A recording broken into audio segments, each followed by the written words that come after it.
we're going to get to that. I'm glad we had a chance to let you talk a little bit. Let me just run down what we want to sort of get done today. All of us have worked together basically on this broadband stuff. Some of us as early as before the ARA got passed. Some of us, once it got passed, really focusing in on it. We've produced proposals. We've been in meetings with lots of different stakeholders, both from the state level to the city level. Ivy actually worked on one of the major reports out of CITI that went to the FCC. So there's a lot of, if you will, collective experience here that I think is important for us to sort of get a sense of where that is right now. We've seen who's been funded in the first round, and New York did get one, which I think is important. And we know that there's going to be sort of a lot of activity August, September, October as they start to announce the second and final round of BTOP funds, and then some of the grants will be starting to get underway. So I just wanted to bring this group together to get a sense of how we think about all of that. And then also what we'll be doing is this first meeting is informal. It's not necessarily structuralist, but it's not as formal as the next two, which actually will be reaching out to potential presenters. The idea is that the last meeting on the 29th of July, the city will be here. We hope to have Gail Brewer's office do it, Department of Ed, talk about their project.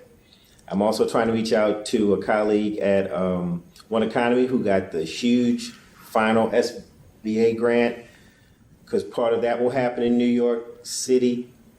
And then I've also reached out to some practitioners who we don't hear much about here in New York City, but are doing amazing work outside of New York, like Jabari Samama out of Atlanta, who's just wrote a major book called From Cyber Rights to Civil Rights. My colleague Andrew Cohill, who actually is wiring municipalities and doing it in such a way that the incumbents are clamoring to utilize his networks. So, you know, what I want to do is, where are some other models that might make sense what we're trying to do here in New York? And then Josh now has a new position at the America Foundation, which he'll talk about, where he's not only been working with lots of different groups around the country, he's been monitoring this whole process. So he's a really, helpful set of eyes and ears in Washington with a national kind of sense of what's going on. So that's the idea for today. And the idea was we have this sort of three sessions, 10:30, 11:30, we talk, get to know whom one another is, because this is all going to get covered. I want to give attribution to everyone as they make statements. This is probably someone trying to find this. And so what we want to do first, so the idea was first, informal discussion, then we'll break for lunch, where we'll just go somewhere nearby and get sandwiches, come back, get a chance to sort of continue the conversation in a networking kind of way. And then the last hour or so, depending if it makes sense for us to stay through till 1:30, just sort of sense of next steps. But with an eye towards, we're sort of this co-producer group. So why don't we just jump into it right now? I also have a colleague who will join us by phone, Chuck Sherwood. I think you know Chuck. Chuck is very much involved in the whole space of community media and public media, which is another area we want to make sure is very well represented. And the idea is we're not going to get into sort of broadband telco issues on a large scale. We want to really talk about what are the community uses, the benefits, the applications that, broadband can help us carry out. Hi, how are you? So what I'd like everyone to do is sort of introduce themselves, your full name, title, and your institutional affiliation. Dr. John Clark, Acting Executive Director of Business and Industry Affairs for the City University of New York. Amy Stern, independent consultant, and I wrote the BTOP grant for Mount Hope Housing Company. Paul Guerin, founder of Wi-Fi NY. Michael Preston, I work at the Columbia Center for New Media, teaching and learning here on campus. Ivy Schultz, I'm a research associate here at CITI. My name is Carlos Pereira. I work with People's Production House. Joshua Breitbart, also at People's Production House, and I'm a field analyst with New America Foundation in DC. And I'm Bruce Lincoln. I'm the entrepreneur in residence at the Columbia School of Engineering here at the Center for Technology Innovation and Community Engagement. Jolly McPhee, I'm the Secretary of the Internet Society New York chapter. Great. So what I'd like to do first is go around, and I'm going to go around this way this time, and just sort of in a very concise fashion, more than a minute, what do you feel is the most critical missing element as far as broadband at this point in time? And remember, our focus is on community broadband. Josh? We have to pick one. Well, start out with one for now. We're going to just... The thing I think, we had a meeting with the community organizations that we partnered with last night. It seems like one of the things that, and something that we've talked about in New America Foundation, is a lot more consumer awareness and what we call like a truth in billing when it comes to broadband, especially in a market like New York where there are a lot of providers, some that are starting up with new technologies, some that, a number that have been around for a while. Seems like there's a lot of opportunity for efficiency and savings if we get some more awareness of what's available in the market and more tools for people to really judge what they're using and a way to match that together. I was at the meeting too, so I would certainly have to agree with that. But I come from a background of public access television, so I feel like a big part of it is serving underserved communities for access to media, and this is where certainly people are engaging in sharing what's going on in their communities and also learning about how this is important to their organizing in their community. So I feel like access is certainly a key issue around this technology. Ivy? Oh, you can skip me for now. Okay. Skipping was an option? Well, she's our rapporteur as well. Non-continuous. Bruce, I ran into Bruce. I go back to the ILT days with Bruce and have been supporting teaching and learning initiatives here on campus. So my involvement here is really just curiosity about this stuff. And we've been increasingly getting involved in community partnerships through our faculty clients at TC and other schools. So I just wanted to come and see what was going on. Now, I'm going to call on you at some point, though, to represent that side of things as far as the broadband enabling education technology ideas that we've been talking about now for over 10 years. Well, you asked Bruce what's missing, and I would say at this point is incentives for investors to put up funding. I think that's what's really missing, and what we need to, how we need to address that, especially since the BTOP does not make any provision for startups, is to give incentives to angel investors, maybe some tax breaks or some kind of tax abatements. Especially when the infrastructure services are geared toward serving the unserved and underserved communities.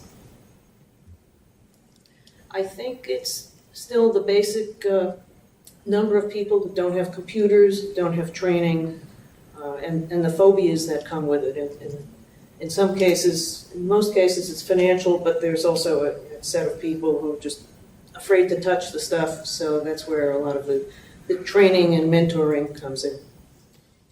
I was just in Brooklyn having the same conversation. We have 23 campuses, most in underserved neighborhoods. So I would say, Bruce, if you want to develop a theme, just be repetitive. It's access in the school and access in the home, in the community. So we're starting to, I think, show some patterns in terms of our thinking. Josh, let me go back to you. Why don't you elaborate some more on what you had begun, saying earlier? Which part about the truth and... That part, but also remember when I first asked you, said you had a lot of ideas of what you feel are missing. Why don't you start to elaborate on some of those? I think, it really goes to what everybody was saying, and I think also what Carlos was talking about in terms of digital media and media production as a core skill. I think one of the things we're seeing is that, because it's a read-write web or read-write world, that being able to produce media is really a critical skill. It's not got to turn it on and use a mouse first, but if you don't get to the level of being able to add multimedia content, you're going to have a sort of second-class presence on the internet. Did you want to jump in? Yeah, and our group is really focused on the use of media once it's been sort of produced, particularly for teacher training initiatives. We've been working with colleges and universities that are increasingly moving to kind of a distance engagement where mentors will observe practitioners in the field in social work or in teacher placements. And so the ability to deliver video in decent quality, to shoot it, upload it the same day, and have it shared among a group that might give timely feedback is becoming increasingly important in the work we're doing. Where are you still running into issues of the digital divide in terms of your interactions with schools and the community? You know, you really never know where stuff is going to work, of course. And thankfully, it's become much easier to produce video, especially for the kind of timely but disposable stuff that we've been working on. But the ability to host and serve is really something that I don't think has even been adequately solved at a university like this one. And so opening up space and networks and the ability to just deliver stuff quickly has been a real problem. So there's still a role that a Columbia University could fill beyond simply trying to put together sort of these sort of technical provisioning kinds of problems, really use content applications in a human service kind of. We have the two endpoints, right? We know how to get video produced where it happens, and we know how to serve it to deliver video through a web service where you can manipulate the content and share it meaningfully with people. But there's that middle component of the hosting and serving that is really kind of a pain in the neck for us. Great. That's good stuff, Mike. I'm glad you were here to add that to the discussion. I want to introduce Plenio. Plenio, would you introduce yourself and your organization and some of your mission? Well, thank you, Bruce. Thank you for allowing me to be here this morning. Many of you do know me. My name is Plenio Ayala. I'm the president of a not-for-profit organization in the Bronx called Perscolas. Our mission for the last 15 years has really been around trying to eliminate the digital divide in low-income communities, and the organization has evolved into sort of a number of different priority points. One around workforce development, so we train computer technicians every year to the tune of about 400 people a year, and then move them into the industry as full-time professionals. The second part of the operation is providing computers and digital literacy training to both low-income middle school youth and low-income seniors. We connect about 8,000 to 10,000 of individuals a year to computers. And then the last piece is a very green initiative where we recycle in an environmentally safe way the end-of-life material that no longer can be used, sort of e-waste. So the operation is a South Bronx, Brooklyn, and South Miami operation. We employ about 80 people through that operation. So there's another whole economic development piece to it. Thanks so much. Thank you. Just a feedback, what we've just done is sort of gone through initial introductions, and then we've just gone through sort of 1.5 rounds of people sort of getting us a sense of what are they thinking, what are some of the issues. And Michael, also coming out of Educate Technology, has introduced some other issues which I know you resonate with in terms of enabling educational technology advancement, things such as that. John, from the perspective of CUNY, because you're both sort of a citywide institution, but also you tie into the state, where were there problems within how the BTOP stimulus plan was put together that in many ways made it difficult for you to address some of the initiatives that you had in mind? Well, I mean, I think there's two problems. One is logistics. As you know, with the ERIC proposal, it's who we have to deal with as a public institution. I mean, there's a public trust, and that sounds very good, and it should be, and public accountability. But the number of agencies, we have to deal with the State Attorney General's office, we have to deal with the city office of the mayor, we have to deal with the state controller. So for us to even get to a point of responding to an RFP, we have to jump through the proverbial hurdles and make sure it's a priority. The other thing is resources. I mean, there is an exceptionally strong feeling in CUNY our two core missions are teaching and research and affordable. We see ourselves as the gateway with the Statue of Liberty and Ellis Island out there internally. But that means we have restricted resources, but we also have a mission to the public. And that's a large economic development piece, especially, Hostos in the South Bronx, Medgar Evers in Brooklyn. We feel we have a strong mission, and I think one of the challenges, and probably I like to see one of the formal sessions, is where are our resources? Because we're waiting for the acts to go. And there's a very active debate in CUNY and a lot of passion that we have a long historic association with the Department of Education, with our campus schools and neighborhood schools. And this discussion on broadband, as I said, is absolutely critical to that. But with the new governor coming in and a multi-billion-dollar deficit, how are we going to maintain our mission and teaching and research at the same time? So to us, it was a logistical discussion and a resource discussion.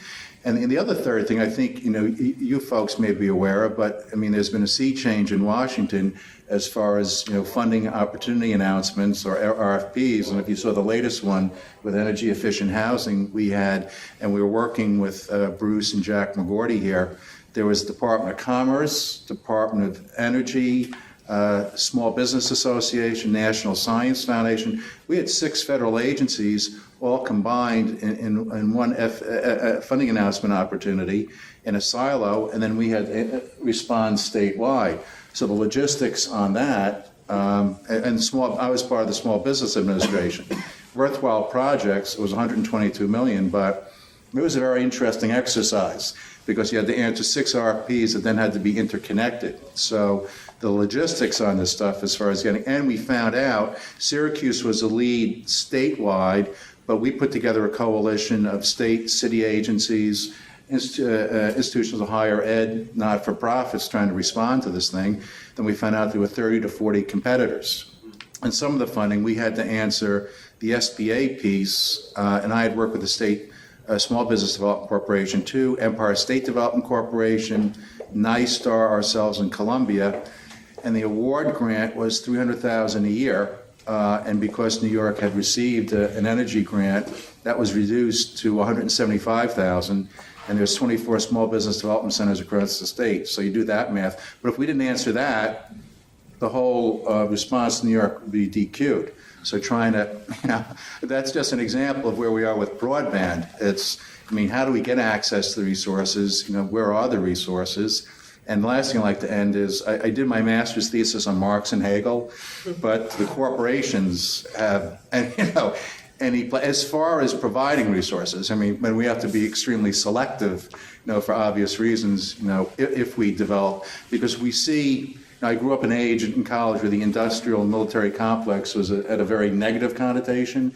What we're seeing in the governor's task force is, with Bruce, Columbia, NYU, statewide, is a higher ed industry government alliance, where we can help each other because we were being forced to work with each other, which is probably a good thing on resources. Our feeling, as long as we, are doing the right thing, producing, I guess what Dewey would call public good products. We're not going to make weapons of mass destruction, and who we're allying ourselves with. There might be a couple of firms down on Wall Street where I used to work where we don't want, for the time being, maybe we'll take their money and play Robin Hood. But it's logistics and resources is probably our biggest frustration because this is part of our mission. That's a good point you made, John, which I hadn't really thought about.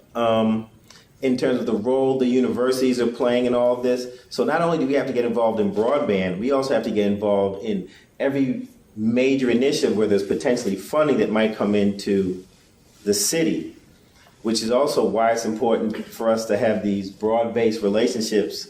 And we've been also working very closely with Perscolis because we needed to work with someone who, one, had a long-standing track record, is sustainable, and has a model that we know can work throughout the city. So what we're trying to do here is put together all the different pieces. So we need community media. Right. That door keeps closing, excuse me. Yeah, that was definitely one of the motivations for us, is that, we saw that that the city was taking a lot of steps to address the needs of a lot of communities, and maybe not immigrant communities or some of the organizations we were working with. And, frankly, it's not enough to just go to the city and say, oh, you need to do this. It had to be in the form of actually putting together a proposal, putting together a coalition, and making it doable, not just a good idea.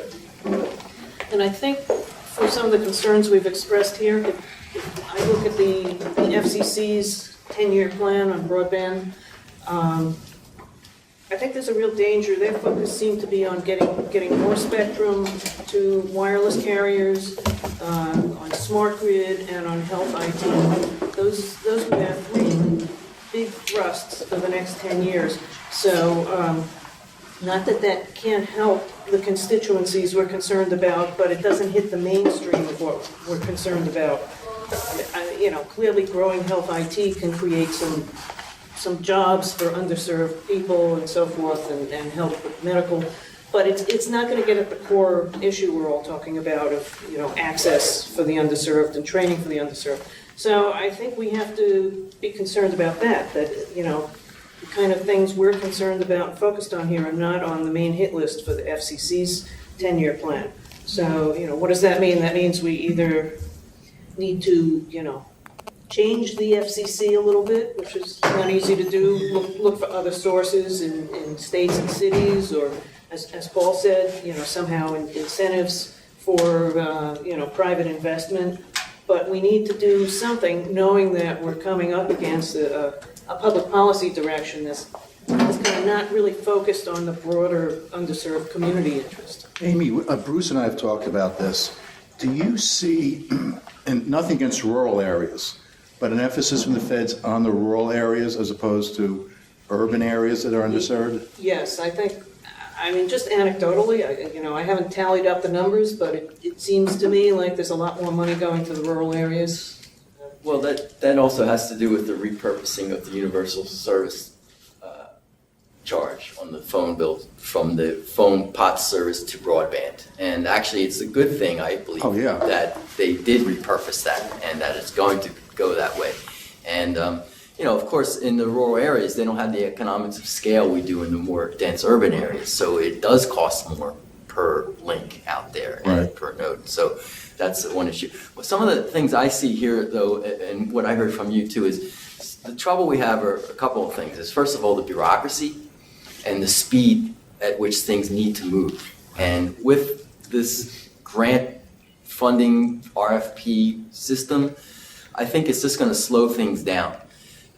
With respect to the FCC, we don't have to wait for the FCC to do anything. I think actually we have a lot of leeway and there's a lot of possibilities to do things today.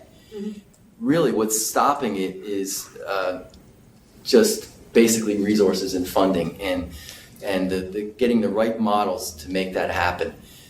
Because all the types of equipment, all of the logistical methods are there. We don't have to have additional spectrum necessarily. There's a lot of things we can do now to build, really, literally now, to build the infrastructure out with existing equipment under existing rules.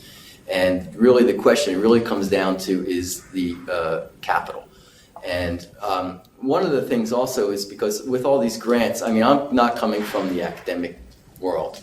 So I'm not used to this public funding model. I had it a little bit in the arts in the 80s and 90s when I was a practicing media artist. But as an entrepreneur, a social entrepreneur, my focus has been in how to shift the ownership into the community itself by creating this kind of localism, stakeholder model, where we, instead of having to raise large blocks of capital, say from banks or whatever, that smaller investments can be made on a per building or per node basis using private agreements and individual funding on a member basis.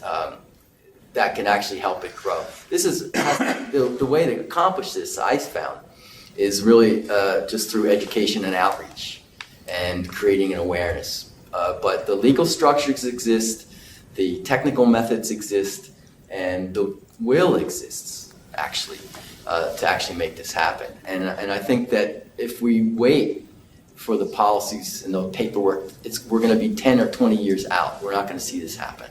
So not to be pessimistic about it, but I was personally daunted when I went to the workshop for the BTOP funding at the state office building a couple of months ago, because there was absolutely no place for small startups. And also, they weren't taking into account infrastructure and affordability. And I think this is really severely lacking. So really where the focus has to be is we have to really look back to our communities. Do you think that some of the steps that the city is taking to help startups, are those more focused on digital media? The city's idea of a startup is to give people a little office space and internet connectivity. That's not about creating a sustainable infrastructure. You understand? So, giving somebody an office isn't going to help them build a network. So when I went to the EDC hearings at the end of 2009, I thought it was great. And there are a lot of people who can benefit from that. If they want to put up a website, to put information where your parking meter is or whatever it is, that's fine. But if you want to really address the issue of infrastructure to underserved and unserved communities, it's not going to help to have an incubator in downtown. Let's take a break there. We've been joined by some other guests, so I'd like them to have a chance to introduce themselves. Let's start with Simo. Simo's actually visiting from Helsinki. Yeah. Hi, everybody. So I'm Simo Vassinen. I'm a researcher at an independent think tank in Finland called Demos Helsinki, and we focus on social topics. So this is all very exciting, and I met up with Bruce a couple of weeks ago, and I want to come by again to hear some more about this initiative, which is linking to several of our projects. We've been dealing a lot with the changing nature of work and labor, also with we're working also together with a company called Microtask Limited, and so our main topics at Demos are well-being, low carbon lifestyle, motivation, and cities of the future, basically. So, but yeah, it's all connected. Hi, my name is Leon Pullman. I'm a recent transplant, or semi-transplant from South Africa. Been head of the Mobile Industry Association there, and been involved in micropayments. I'm currently doing my doctorate on mobile payments law, trying to find a methodology to allow cell phones to be used as mobile payments devices, specifically for poor, or I should say the unbanked, the underbanked in Africa, which would allow money transfer over wireless networks from point to point within Africa or even from outside Africa. I'm also involved in some structures as far as value-added services in South Africa and possibly in New York. Have you been working with the Mo Ibrahim Foundation? No, I know them, but... yeah, because I know that they have a similar interest in what you're doing. I was in Nairobi, certainly places in the past few weeks. Nairobi about a week or two ago, and I met them there, and they're heavily involved in that. But Gates Foundation, a whole lot of organizations see this as the future. CGAP, World Bank, IFC, DFID, and this is the way of empowering people, because without access to finance or information with Africa, you really don't come out of the pre-modern era. So that's what I'm looking at. I'm looking at, in fact, I've just done a project for the Kenyan government on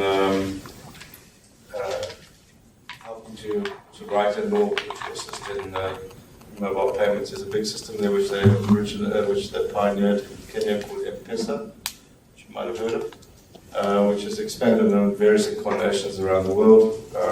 Various mobile operators and service providers and the like are doing various incarnations thereof. But Kenya has been the progenitor of this kind of service. It started in 2005 with microfinance, paying back microfinance and loans, and eventually have evolved into micropayments and money transfer. So Kenya is seen as the bellwether of where this all is, and that's what I've been working on. Cal? Hi, I'm Calvin Norman. I'm here mostly because I've known Bruce forever. I'm a digital media consultant. I'm one of those guys who works with the startups, trying to figure out how to make money with distribution and advertising and that sort of stuff. So I thought it was just a very interesting thing to see how this is progressing.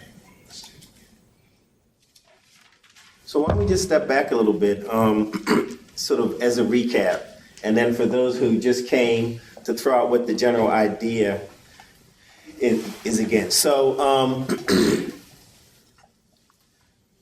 Ivy and I were sort of trying to think about what would be the best way to use what Columbia can do in this sort of interim period. We've all written proposals, we've all tried to organize groups, we've all gotten mad at the BTOP program, we've all, but where does that place us at this point in time now that the first round is complete and the funding has been committed? The City of New York will be receiving one of the largest sustained broadband adoption grants, $22 million to do a project with the Department of Education, Do It, and the focus is on getting public middle school kids internet access, educational technologies, software training, and to address the digital divide in that very specific way, which anyone who's been in this for a long time knows that was a very popular model 10 years ago. So that's kind of says something about the state of the digital divide if we're still having to look at those kinds of models, and those models make sense when we're just trying to address access. One of the things we want to do here is look at what are the really important applications, and not simply on the rhetorical level of distance education and healthcare and the other things they always talk about, but where does it meet the needs of people on the ground here in a city as diverse as New York? And how do we bring together all of our ideas so that it ultimately equals some level of coherent, coordinated technology strategy that goes beyond access, that looks at some of these low-cost engineering solutions, such as what Paul is saying, and they might meet the needs of a large-scale institution that touches the lives of every underserved community in not only the city but the state, and then who was done from submitting a proposal because supposedly in all those communities there's broadband access, which goes back to just how the stimulus funding was written. And some of that we can understand, but still we're committed to making sure that there's this ubiquitous access for a lot of social values that we all don't even question. And so why don't we sort of move into this next round where perhaps we might look more at what are the compelling applications that really can drive broadband. And one of the things that I want to do here is get from where we solve the technological issues to where we come up with a sustainable model. And I want us to think some about the telework model that now Perscolis is looking. And Perscolis as well looks at this as a social venture, that this is a social enterprise that requires this level of collaboration to make it sustainable. And where we don't have the finances, we definitely have to have all the key institutions involved and supportive of this. Do you want to talk a little about where you guys are at this point, Plinio? You know, throughout this whole BTOP process, I think one of the biggest questions that I'm not sure many applicants answered was the issue of sustainability. And I think, Paul, you've got a wonderful model.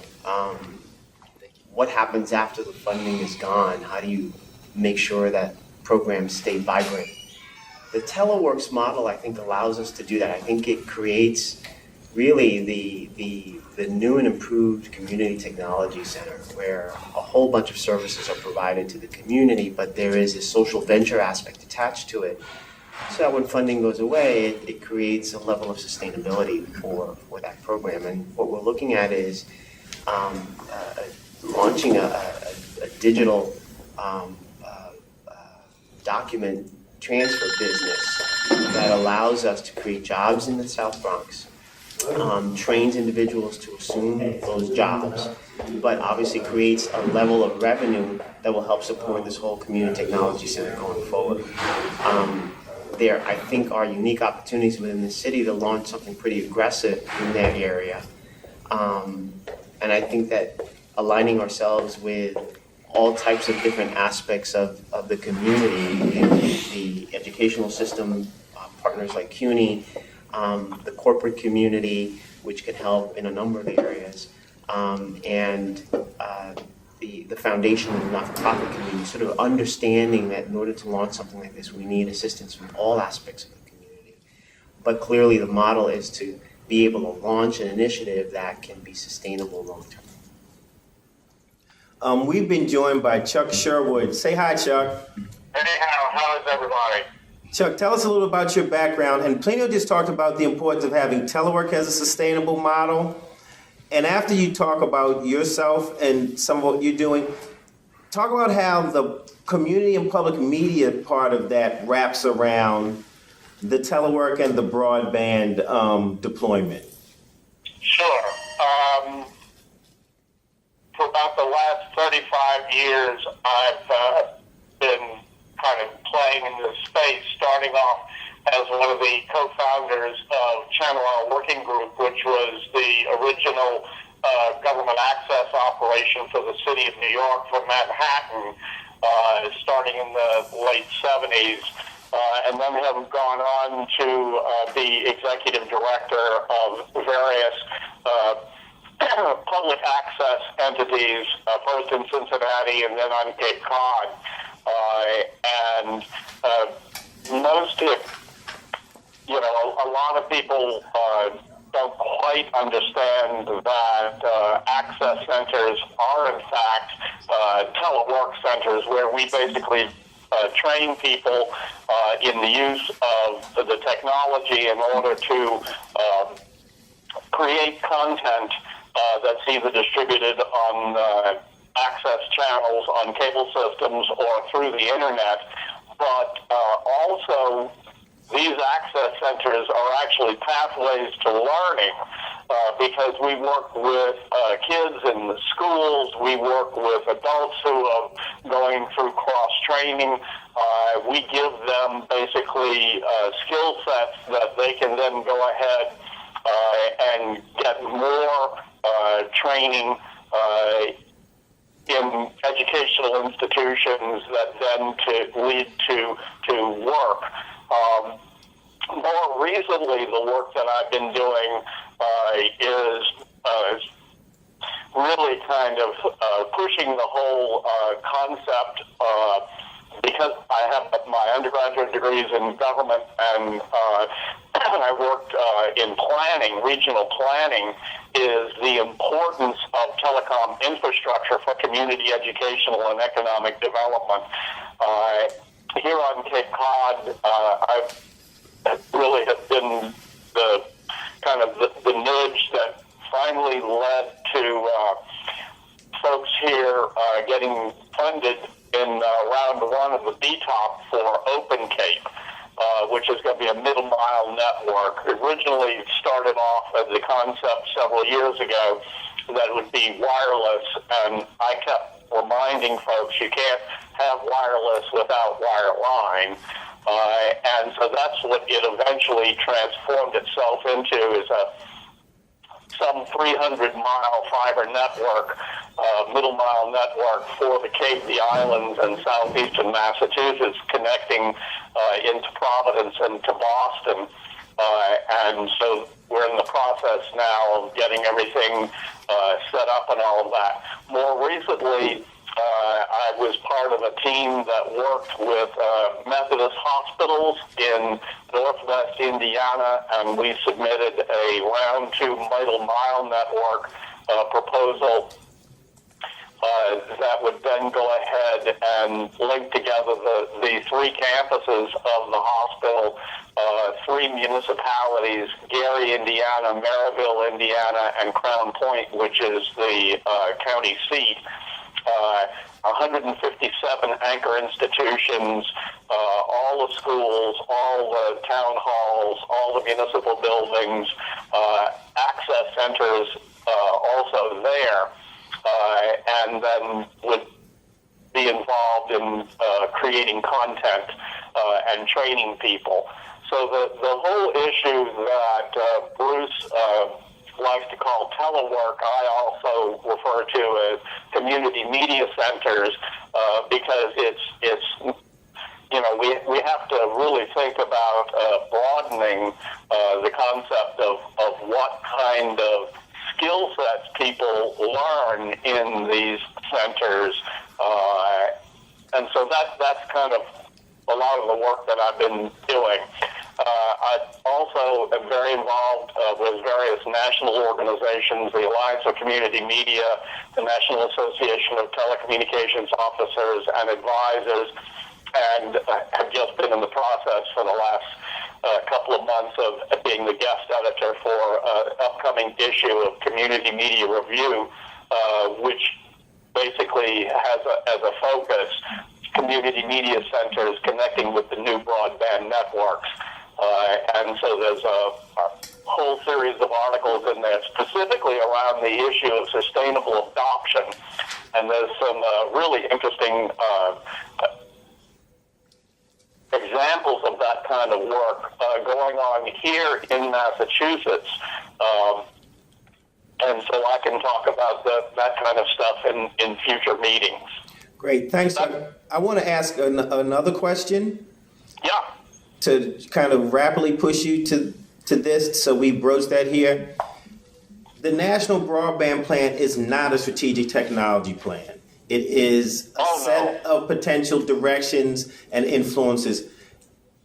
What do we do with something such as that, and what do you think are the concrete steps we need to take so that we start to push towards some level of strategic national technology plan? Well, keep in mind that the National Broadband Plan that has been put forth by the FCC is just the first step in this process.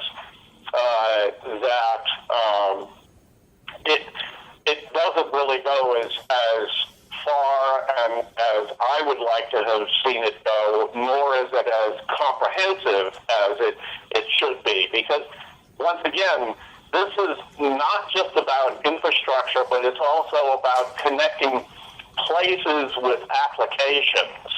And needless to say, you don't really get any of that within the NBP. So, I think that there needs to be parallel work, and I was really delighted when Bruce called me some weeks ago to talk about this idea of having Columbia be the place where folks could come together and really start talking about how do we come up with an actual comprehensive, collaborative national broadband plan that is not just about infrastructure, but about needs and services and the places where these skill sets can be provided, so that we can, in fact, have a 21st century plan that makes sense in an information and innovation economy. Great. Thanks, Chuck. What we're going to do once again now is step back because we've been joined by another guest. So once again, we're going to go around and quickly introduce ourselves. You'll understand this madness because once you start cutting video and all this stuff, it all helps. So I'm Bruce Lincoln, and I'm Entrepreneur in Residence here at Columbia University School of Engineering. And I'll go in this. I'm Plinio Ayala, and I'm the president of a not-for-profit organization with main offices in the South Bronx called Perscolas, and we've been dealing with the issue of the digital divide in low-income communities for the last 15 years. John Clark, Acting Executive Director of Business and Industry Affairs for the City University of New York. Amy Stern, I'm a independent consultant. I do telecommunications consulting and grant writing. I did a ETOP grant for Mount Hope Housing Company. I'm Paul Guerin, founder of Wi-Fi NY, a local community-based social enterprise network and alternative last mile provider serving Lower East Side and parts of Brooklyn. I'm Michael Preston. I work for the Columbia Center for New Media Teaching and Learning here on campus. We make web applications for teaching primarily at the university level, but also extending into communities and schools, including a lot of work on video analysis and putting media tools in the hands of students. My name is Daryl Cuba. I'm a social and digital media strategist and very interested in the tech world here in New York. I'm very new to the city and so thinking about grad school. I'm Calvin Norman. I'm an internet business consultant, basically specializing in business development and advertising. I'm Ivy Schultz. I'm a research associate here at Columbia Engineering and the Center for Technology Innovation and Community Engagement. Hi, my name is Carlos Pareja. I work with People's Production House. Used to work with BCAT, so hey Chuck. And I'm here representing People's Productions, yes. I'm Joshua Breitbart. I'm a field analyst with New America Foundation. I'm Leon Cohen. I'm head of the Mobile Industry Association in South Africa and in the government in mobile payments. And I am Simo Austin, a researcher from think tank Demos Helsinki in Finland. I'm in New York for a couple of months. Doing some research and writing, and our main themes are democracy, participation, active communities, so on. And here to hear more about the project and maybe pinpoint some possible points. And we've also been joined by Clayton Banks. Nice company. Media. I think we've got a few people around here, which is good to see some of the familiar faces. We have Chuck Sherwood on the phone. Hey, Chuck. Hey, how you doing? Good. All right, so I'm going to recap, then we're going to go into what will be sort of our next sort of half hour, and then we'll break for lunch. Then where folks can, get lunch and network and some. So what we just did, Clayton, was we sort of had 3 rounds of sort of people's introductions with the affiliation and then their kind of stamp on broadband. Then we've broadened that out where people have elaborated some on their general take on where broadband is, their experience dealing with the realities of the stimulus funding. We've alluded to the importance of New York City having won funding through the Department of Ed and tied to Gail Brewer's office, who of course are also supportive of this series. And then we got into a little bit about some of the applications from micropayment and working with the underbank, such as what Leon's doing in South Africa and how that applies to our communities, to some of the issues of a CUNY where they've got sort of a public mandate, but they also have a large-scale institution where there's lots of stakeholders that have to get involved in that, to some of the telework model ideas of Perscolis.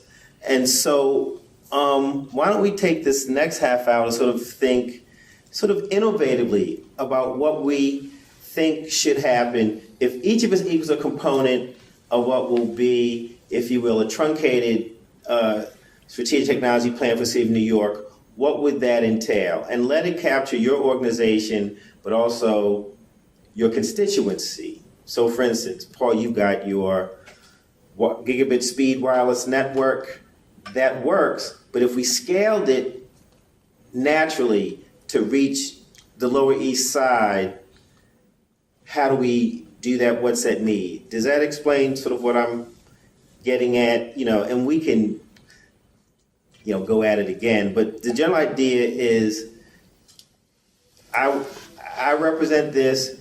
I think the next state of what I'm doing is X, and to get there, we need to do Y and Z. Clayton, why don't you start out, since you just got here, from your standpoint? Well, a couple of things. One is I pretty much represent a couple of angles. One is technology, two is content, three is portal development, to the extent that all of these various outreach efforts and distribution as well as access issues that are being discussed and part of the broadband vision. I'm also, I have models that help with the sustainability and the actual monetization of all of our grand broadband viewpoints. And I think that's one of the things that I want to bring to the table. I think it's essential to the government to the extent that they have another round of stimulus in 2012 or later, because one of the things that, obviously we'll all be discussing is after this stimulus runs out, where are we? And so sustainability is one of those things that has been built into stimulus, but I think there's also sustainability that's incumbent on us as private companies. So that's where my company comes into play, from a content perspective, from a portal development perspective, and essentially from a monetization and model for that perspective. And it can range everything from nonprofit telework centers to full citywide efforts. So where I think the next step is, for us, we have been attaching ourselves to a variety of efforts and we haven't been lucky enough to get a stimulus approval, but we continue to move forward on the private side and working a lot with our other private companies and along with where I think a lot of the revenue can start to mean something in years to come will be how we, combine public and private efforts, particularly in the advertising and brand area where these companies want to be associated with good efforts. So that's kind of where I'm at right now. Amy, would you like to speak from your standpoint? And you can represent Mount Hope and some of the things that they're trying to accomplish. Okay, I think Mount Hope is trying to get at all the different facets of the population in their community. So they're looking at young people, trying to get them not only computer access but training. They're looking at what they call tweenagers, the young teenagers, trying to do a couple of different things with them. One, similar to Prescolis, I think what Prescolis is doing is trying to teach younger people, train them enough so that they can become trainers in turn and go out to the rest of the community and train others, go into homes of older people, for example, disabled people. They're working directly with some older adults. They're working with unemployed and underemployed. So Mount Hope views itself as kind of an overall community developer, going holistically after a lot of different segments in the community.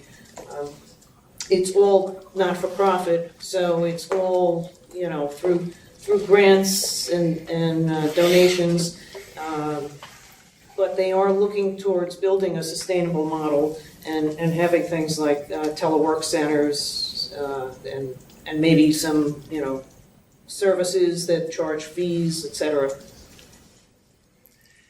I want to also just get a sense so everyone here knows the expertise you bring to bear, because you were a very helpful member of that one meeting we had trying to get a collective bill. Speak to the importance of why we need to collaborate, and especially from the standpoint, say, of a Mount Hope, who brings certain strengths, but they also have certain places where they could, tie into more capacity. I think several reasons, all of them very practical, why we should collaborate. One, I think from a political perspective, you know, if we go in as a larger group and more organized, I think for the most part, you know, regulators, legislators, and managers who disperse funds will pay more attention to a larger group with a cohesive plan. I don't think they want to see overlaps. I think they'd rather see us go in together instead of having separate entities trying to do the same things, potentially overlapping in the same geographies. I think there are just economies of scale when you do it larger. There's better purchasing power, whether you're talking about buying PCs, whether you're talking about purchasing internet access, or in things like training, you can share best practices. So I think this is an area where there are some real economies of scale and efficiencies to be gained by joining in as a larger group. Thanks, Amy. That's very helpful. Carlos, give us your take on the things that you've heard.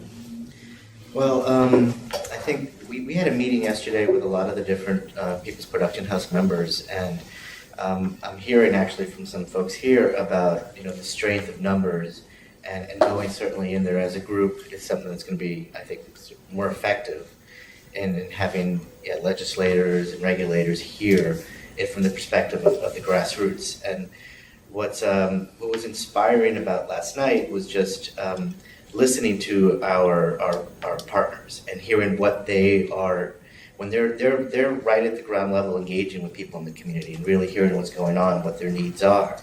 And it is something like Josh was saying before about like pricing and just being a little bit more understanding about how that affects access, how people are also using it as for the different organizations that they're working with. There was an organization that works with street like vendors, but their streetcars are street carts. Yeah, street carts, and they. I mean, something that I learned was that a lot of their licensing, a lot of their information is on the web.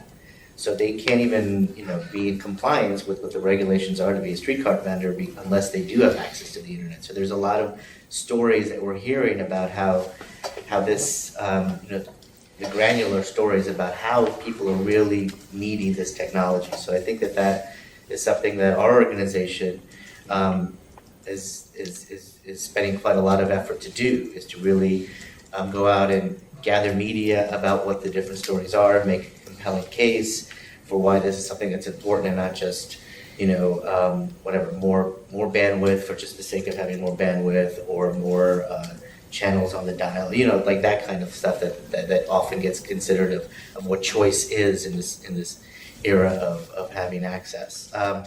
So I see that what we'll be doing for quite a bit, it's going to be a process, and we're just going to have to take the time to engage our communities to find out what that is, so that we can come with knowledge about how this will break down on a practical level to folks who are, legislating this in terms of like net neutrality or other, broadband, universal broadband, and other larger issues that might not really make sense. How many organizations were at your meeting last night, just so we get a sense of your... Well, I know there was 21 that were part of the BTOP proposal, but I would say there was probably like 16 or 17 organizations. Most of them came yesterday, so it just really speaks to how great this is very, very important to their work.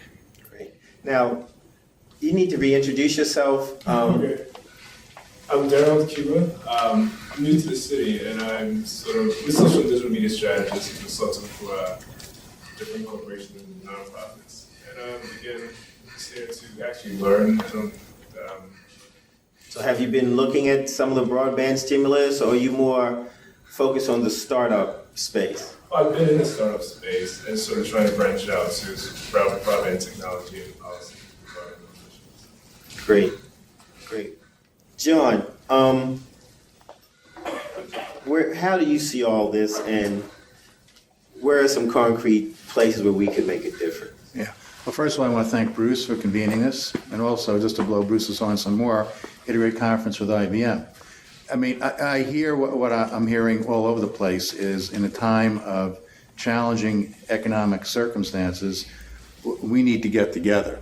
And the old silo is a negative word. People who, like with Mount Hope, I was involved with Crotona for years in the South Bronx. People tend to focus on their own issues, and we really need to expand horizons to bring in, as we've been talking about here, a coalition and see where all the pieces fit. What Columbia can do, what the City University of New York can do, what the not-for-profits can do. And we have to look for every stone and rock, and somewhere, even in these times, we have to keep positive, and we have to find resources. They're there, even though which way the stock market goes. And there's always Fed money. I don't think there's any state money, but we keep asking. Corporate money, but again, we have to make a decision as a group, how we approach that in a very positive fashion. And it's a real solid network and alliance where everybody's agreed on goals, next steps, and we have to be very clear. In times like this, I think one of the problems is people have different, and I mean agenda in a neutral sense, is where do we all work together? How do we work together? And people have different talents. Some people are great at political skills, like who can we get support, whether it's Gail Brewer, do we get some, state Senate, Assembly, or federal from our local congressional delegations. Other people on substance, context, and then what do we want to do? What's our goals and next steps, in the educational, in the community sense? I think we can multitask, but if it gets too diluted, I know I've seen groups come together, do some wonderful things. For example, the South Bronx, I was a very small part in the housing revolution where we were stuck. It was the old, Paul, as you were talking, you'd have the funding. I'm allergic to the word seed money because, after a year of a pilot project, the money is gone and we're stuck. The revolution is one night, nobody wanted to be a landlord, and somebody said, has anyone heard of, this is a long time ago, Bruce, anybody heard of a co-op? No, how do we do that? But that empowered the community where we were selling in concert with the city, renovating buildings, and we empowered the people, saying, you now are going to be a co-op owner for $200, you get a 2-bedroom, you get a 3-bedroom for $300, and you're our boss. And that was some amazing meetings with looks like, and I think here what we're talking about is a grassroots organization. And, and the other thing I think, Bruce, maybe in a follow-up meeting, if we're in an organizational meeting, is doing an inventory. So you can point to me and say, John, what can CUNY do? Paul, Amy, where do we fit and where we don't fit and what this group is about? And you may say, John, that's great what CUNY's doing, but it's not really on the margins. And that would be my suggestion.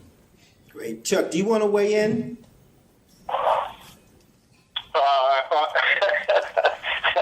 Well, everything that I'm hearing makes me feel really good. As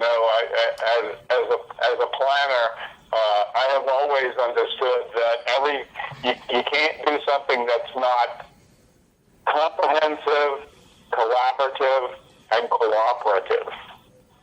Those are the three things that makes all of this work.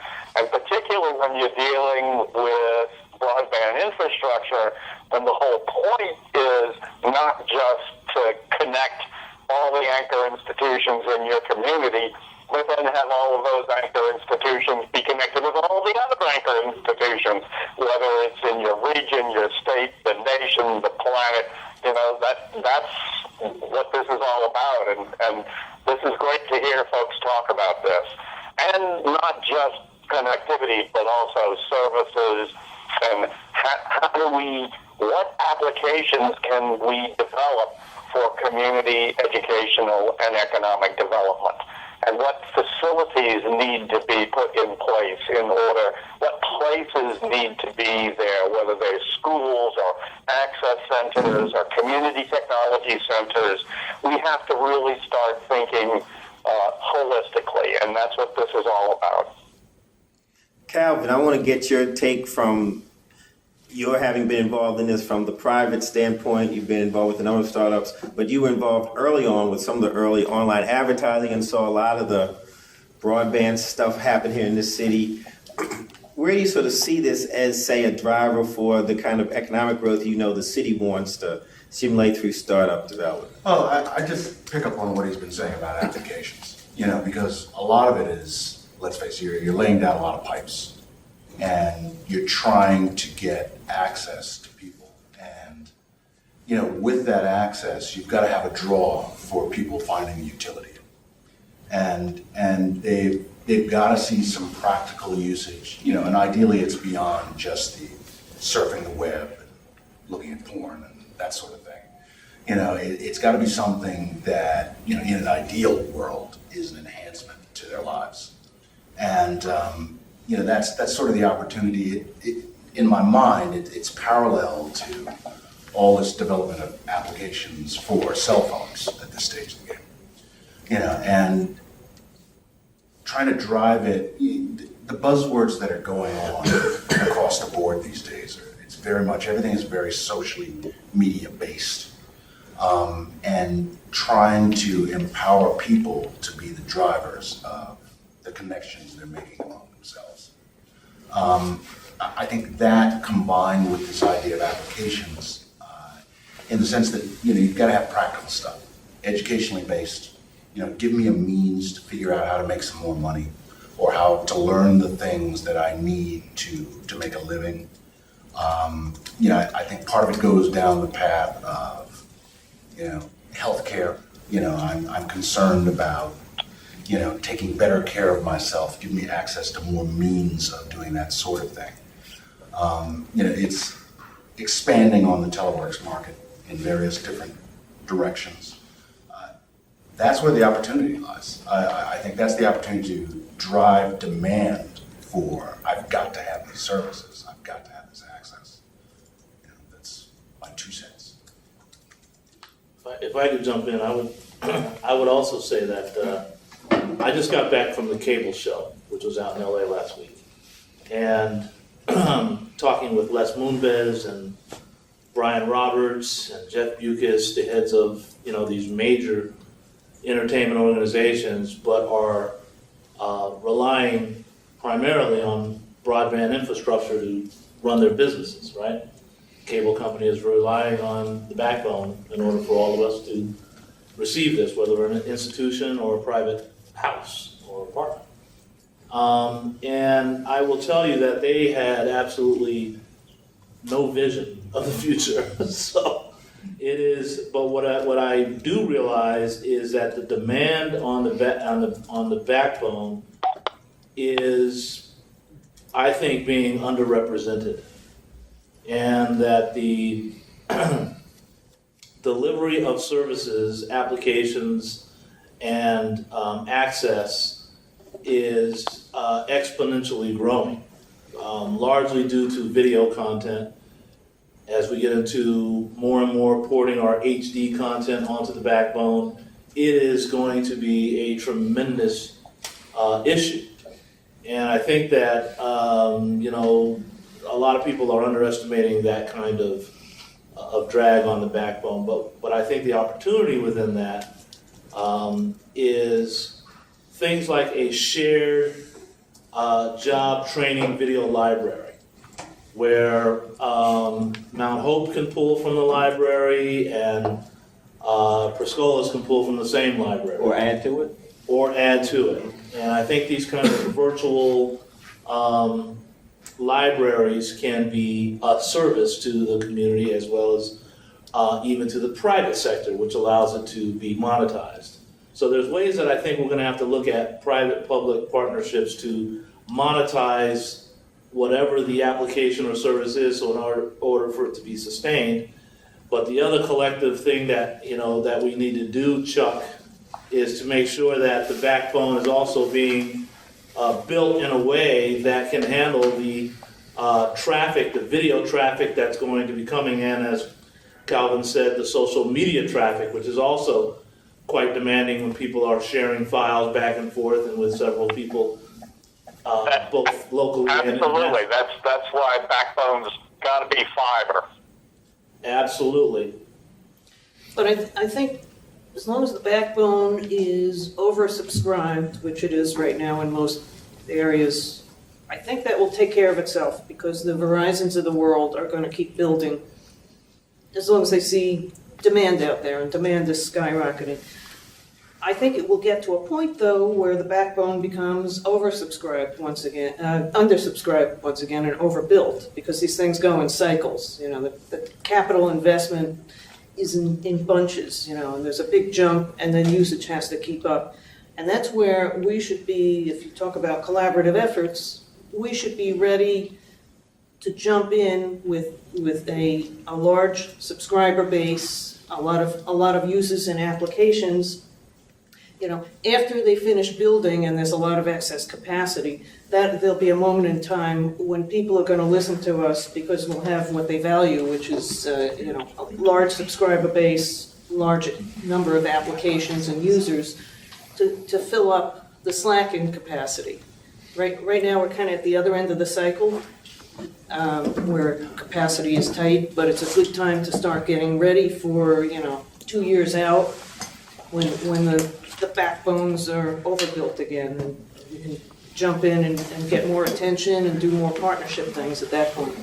I agree with what you're saying. I would just add that in coming back from at least talking to some of these moguls, their interest in services and nonprofit and that type of stuff is really low on their radar.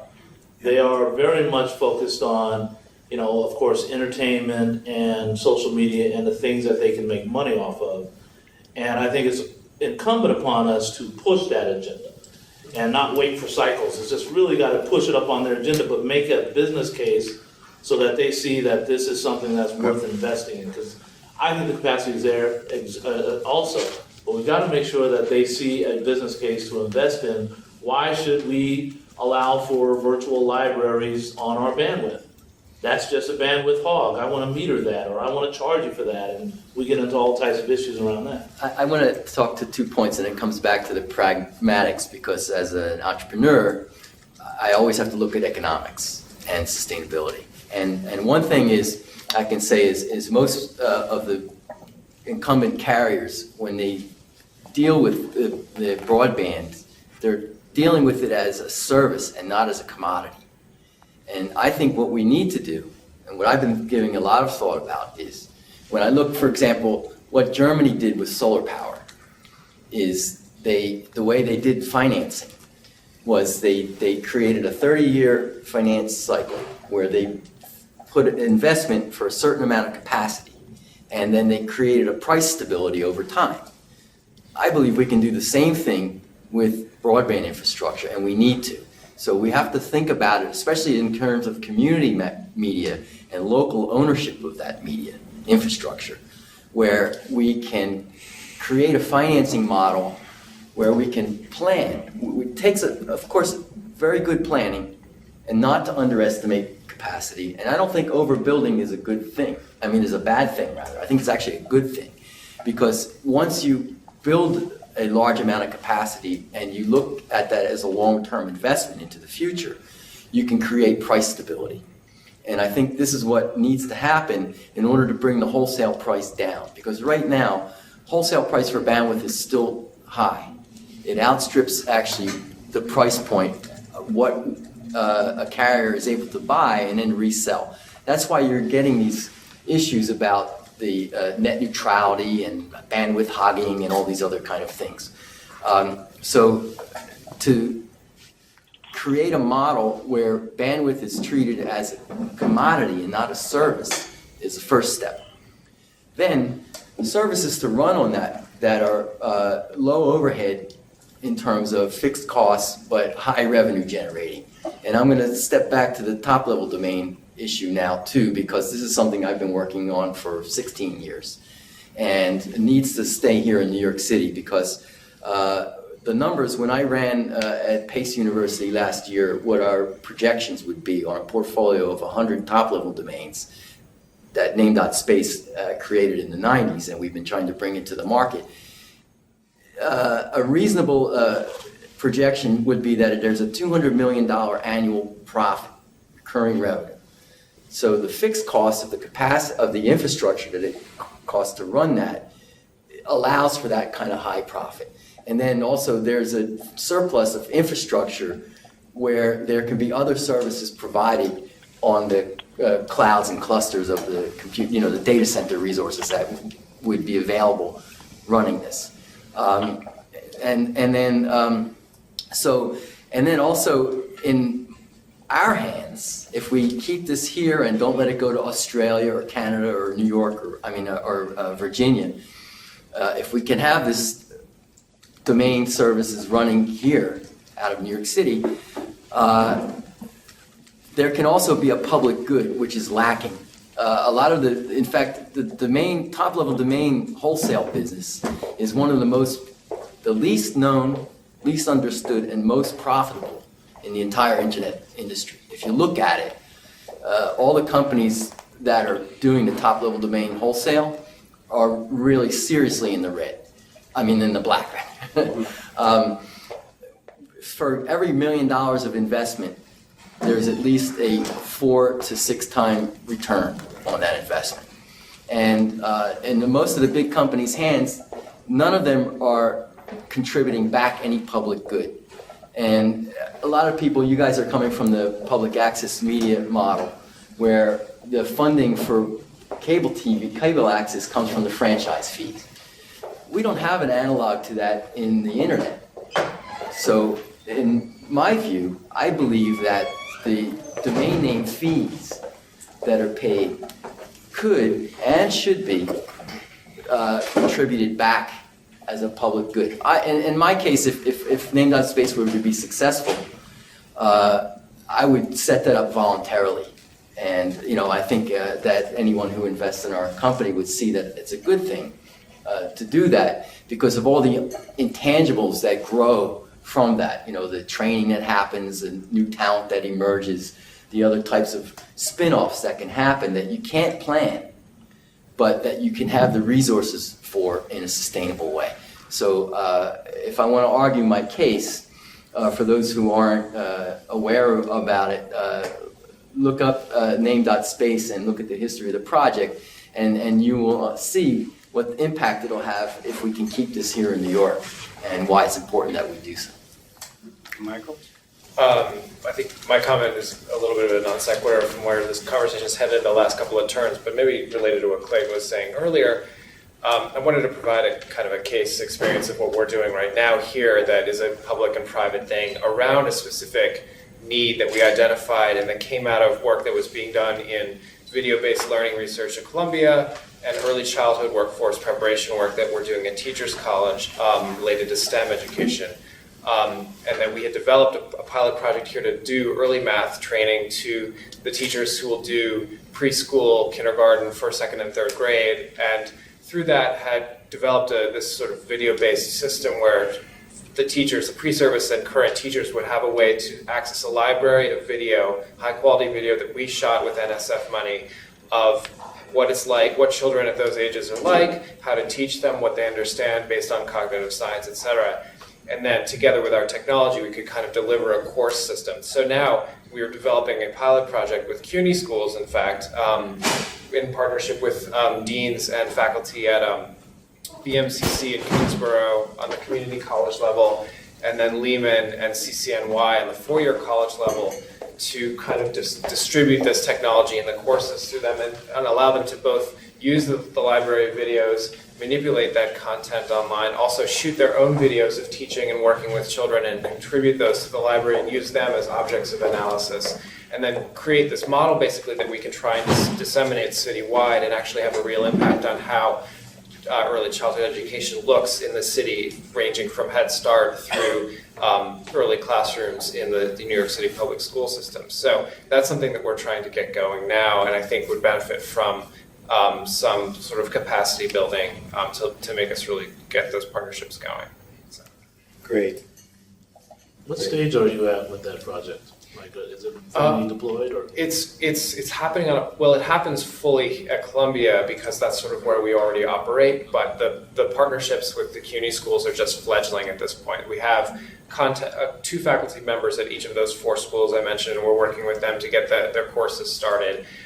We haven't gotten funding for a new round of funding yet from NSF, and hope to. Who's involved from the private sector? From the private side, well, by private, I meant private-public, meaning private university versus public university partnership. We don't have any sort of investment from the outside, and that's sort of a space we haven't navigated yet. And maybe you could use some guidance for understanding how to make that work. We should talk offline. Great. Anyone else have some final comments they'd like to make before we break for lunch? Leon? How do you see what's going on in Africa as far as how it compares to what we're trying to achieve with broadband, creating equity in underserved communities here? Well, you've got a mixture of both worlds here. You've got infrastructure. You don't have that in Africa. You don't have electricity in a lot of cases. And really what's happening there is a kind of a leapfrogging environment. I'll speak for South Africa, for example. All the sidewalks right now are being pulled up to lay fiber. In the absence of fiber, they're using WiMAX, and also 3G at 900 megahertz is a new evolution, because a lot of the networks are at 2.1 gigahertz. So 900 has got better range. You've got about, I don't know what's in miles, about 10 miles range versus 5 miles range on 2.1 gig. So the economies of scale become better at 900 megahertz. So you've got a mixture there. People trying to roll out fiber in the cities and WiMAX and 900 megahertz 3G in the rural areas. So prices are slowly coming down. What's been a problem is the fact that there's been a monopoly on undersea cables, which is 90%, I believe, is the traffic within Africa, goes out of Africa. So it's your Facebooks and the YouTubes and the like. So that's where the cost is. The cost is less internal to Africa and more external. And the monopoly on that has been broken with the CCOM and safe cables being broken. So prices are coming down to the extent we're actually now seeing flat rate pricing, unlimited bandwidth in some cases, slightly throttle shaped, but it's changing the environment, because sitting there I used to sort of watch the throttle, so to speak, and see if my 3 gigabyte per month cap was being reached, and then switch you off. I mean, it's not economically viable. You're going to get switched off mid-month. So that kind of restriction is now slowly ameliorating as competition in the undersea cable environment evolves. Simo, what are some of the similarities that you see in terms of the things that we've discussed here, and how does it resonate with some of the things that you're seeing in Helsinki or elsewhere where you are doing your think tank work? Well, it resonates a lot, but I've now been in New York for about 5 weeks, and obviously it's very different social issues that we're dealing with. If you compare downtown Helsinki to Harlem, it's different, a lot of different issues that we're dealing with. But then I think where it ties in more is on the behavioral models and community development in general and participation, which I personally have a pretty non-technical approach to. So when you get really deep into the whole broadband development and very technical issues, my thoughts are kind of running the other way. But still, I think there's a lot to learn about the microtasking and all of this. And we've been talking about a lot. We've been working with the Ministry of Labor on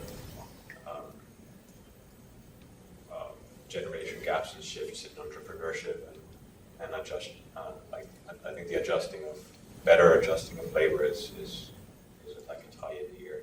So, but yeah, I can maybe give some comments a bit later on in the day. Mm-hmm. Carlos? Well, I just want to actually respond to what you were saying before about the model that we have here at Public. Although I no longer work in public access, I'm working at People's Production House, but I've only been with PPH for about a week and a half, so I spent 5 years at Brooklyn Community Access Television.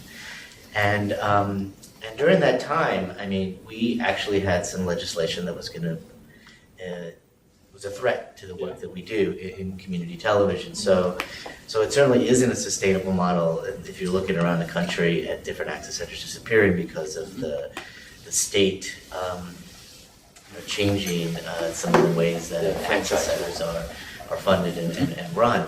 So it is a precarious, tenuous relationship that we have with a cable company that's not making certainly any money from having free access stations. So I think that a big part of what we're doing in People's Production House is to look at access to media as a civic right. I mean, looking at it as something that's that we need to certainly regulate in a way that I think that does allow for businesses and for-profit companies to support, but it has to be something that there is some sort of shield wall or something to protect it, because it is if it's the whim of some of these large telecommunications companies, then we are it's always going to be a very precarious relationship. So it's something that I certainly don't have an answer for, but I think that we do have to look at different models. That you talked before about the domain name model, but it's something that we would have to always have regulation that does allow it to be protected too. So that's something that Well, in the case what I was saying, it would be voluntary and it would be structural to our company to do that, because personally I believe in it. And I don't see that any of the other corporations are going to act that way. And so it's important. But what you mentioned earlier about incentives too, so I feel like I don't know if it's something in terms of like tax breaks or whatever that does allow it, so businesses do see this as something that, it's not just, public relations, although that's certainly a part of it, but it's something where they're... Well, there's such a thing as philanthropy. And then also another element, which I didn't mention, which I'm very actually interested in understanding more, is the area of microfinance. And as a way of funding other types of entrepreneurial or community-based social enterprise works. Because there is a lot of success, and I'm interested to hear your take on it too, because it was very successful in Africa. And there are a lot of successful microfinance projects, Clinton Foundation or Kiva.org and all these other ones. And actually in my business model for the domain registry, we set a portion of that, even as much as 10% of the profits aside for micro-lending, because it's actually a profitable business, but in a really good sense, not in the evil sense of profit when you're profit.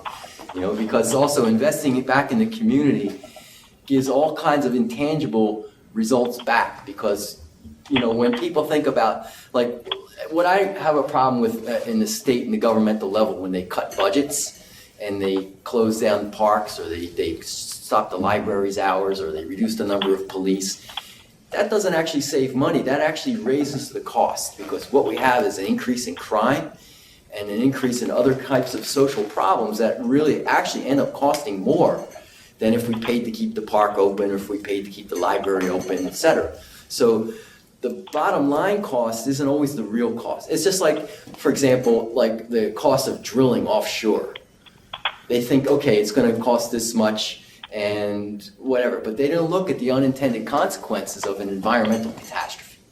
And what's the true cost of that, right? Or if people say that a gallon of gas is going to cost $3, the real cost of a gallon of gas is probably about $800 a gallon if you count the military efforts that it takes to protect our interests in oil. So it's not far-fetched when you really want to look at true costs. And so in my perspective, as an entrepreneur, it makes sense to make these intangible investments back into the creative aspects of the community, or into micro-lending, et cetera, et cetera. I think that the true profit isn't always measured in dollars and cents, but it's measured in social good, in my opinion. I've got 3 points to make, mainly representing people that aren't here. The first one is the community fiber model, which, the idea of someone like Mount Hope as I understand it, now everybody has Wi-Fi, but that all goes to one T1 provided by Verizon. To go into your cooperative model of why couldn't Mount Hope own its own infrastructure, or at least to own its own fiber and connectivity all the way to an IXP, and then at least just be buying. Then it comes down to your issue of how much you're paying for that middle mile and that access. And I would like to see, and I believe that this is where New York could lead the way, is in taking a block or something, or a piece of public housing, and creating the cooperative model to show that that people can own their own connectivity rather than being at the behest of whoever else. Yeah, that's the community fiber project, and I have to say that Lou, couldn't afford to keep going, couldn't get the finance, and has now got a well-paid job, so he's not going to be going forward. It's going to have, someone else is going to have to do it. The second one is this business of top-level domains and applications. At a meeting just last week or 2 weeks ago, discussing the .nyc top-level domain, there was an interesting proposal from Wikimedia NYC, and the models of saying that perhaps if you took the top level, the top level or a top level domain and dedicated it to local heritage wikis, so it would be like one whole Wikipedia for the city that would have, like they have different Wikipedias all over the world, you'd have a different one for every neighborhood, and where everybody could enter in all their little information about the history of their neighborhood and who went there, and you wouldn't have those same restrictions that you have on Wikipedia, although it would be community-based. So, delis could put in their specials of the week, anybody could put on whatever they want, as a community thing, and so you would say no that, the .nyc, that meant the wiki for New York, and that's the sole use of the top-level domain, an application that everybody would get. And the third one, more controversial, is Teletruth Bruce Kushnick. Kushnick's mission in life is a whistleblower on the fact that the incumbents have had $320 billion in tax breaks over the past 20 years on the basis that they were going to build fiber for everybody and made promises which they have not delivered on, and basically a bait and switch where they just said, gave everybody a DSL, and even so they've been rolling out this FiOS. The FiOS is paid by Aunt Ethel's phone bill, which has gone from here to here, and now they're talking about rolling in extra money on a USF, which is all just going to get handed over again to the phone companies, and unless the communities stand up and say, look, why don't we want this money, don't give it to them, so they've got to stand up. That's my 3 points. Jolly, and you speak... Congratulations. I've been waiting for somebody to raise that issue, not just all the incredible work that Bruce has been and his folks have been doing for years, exposing them, but how important that USF money is going to be. If there's going to be new money, it's not going to be in the form of the standard old BTOP like we just went through. It's going to be USF, and we've got to be organized and involved in defining how that's going to be used and who's going to get access to it, and that's going to be the future. So that means we've got to put together a very comprehensive community education plan and program. Educate the community?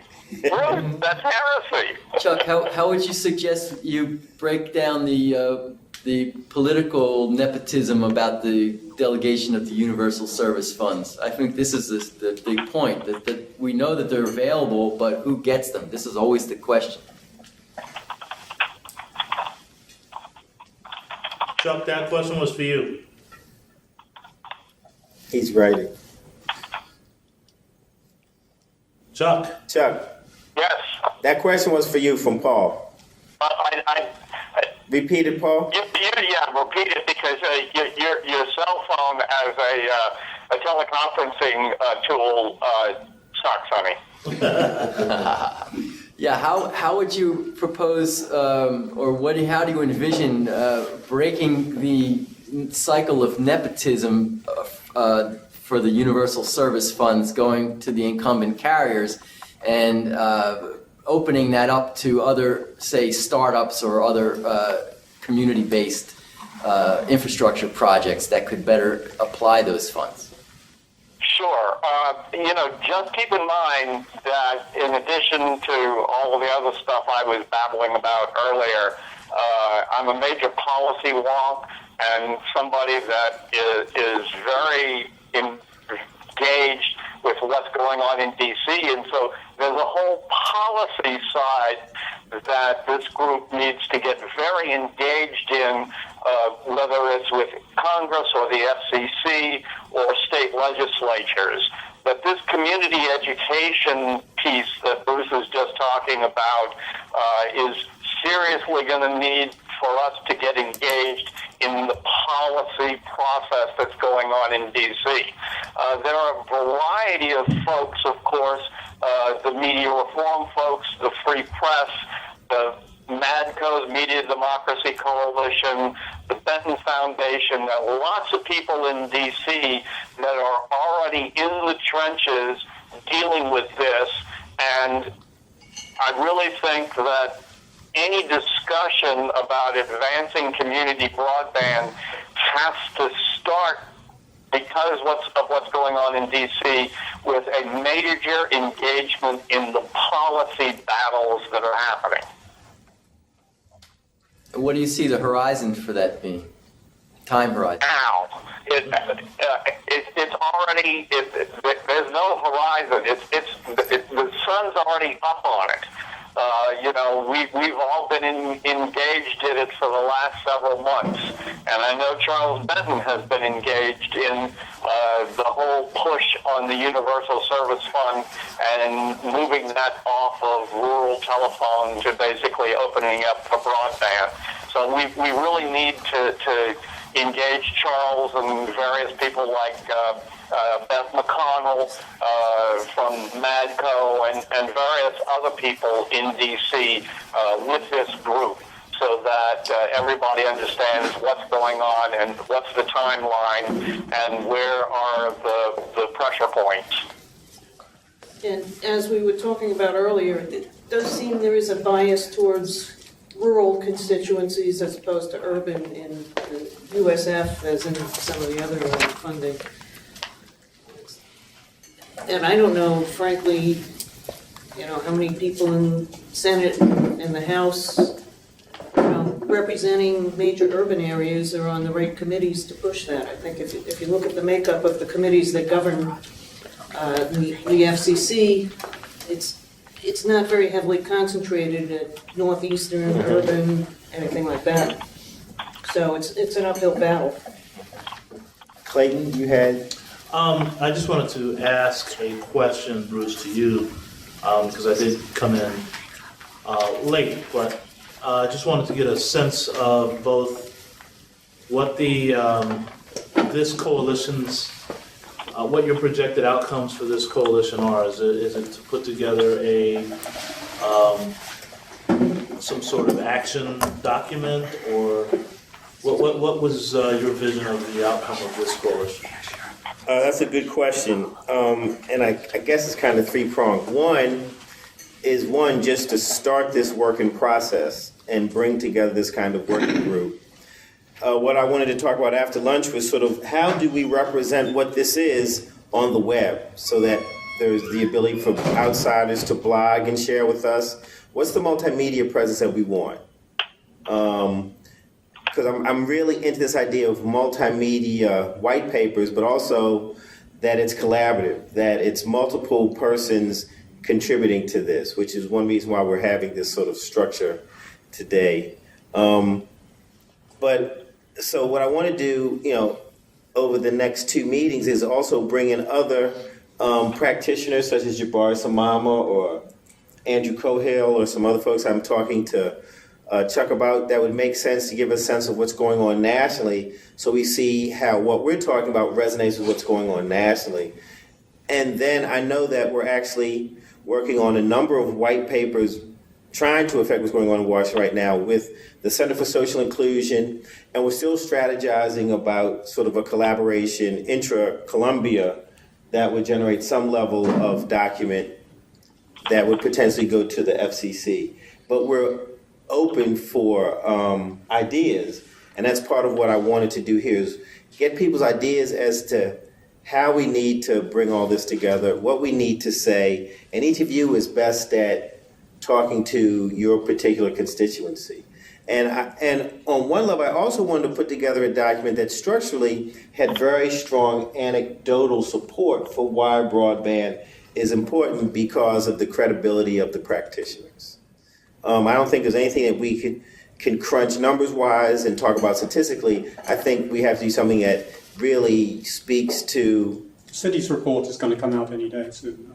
Great, thanks. So that's just my thinking, but the idea is to get everyone's thinking both here today and in an ongoing fashion over the next several months as we figure out what our online environment is. Well, it's interesting because I think everyone has, I think it was mentioned, people have their independent agendas for whatever that is, whether it's private or public or do the right thing or make a lot of money. And what I would like to ultimately maybe even come out with today is what our common ground is. So we build that document you're talking about around that. Great. Well, why don't we break for lunch? Let's go get some sandwiches and come back, and let's work on getting that done with the time remaining. And thank you, everyone. Chuck, we're going to... Are you going to call me when you're ready for me next time? Yes. Okay, thank you. Thank you.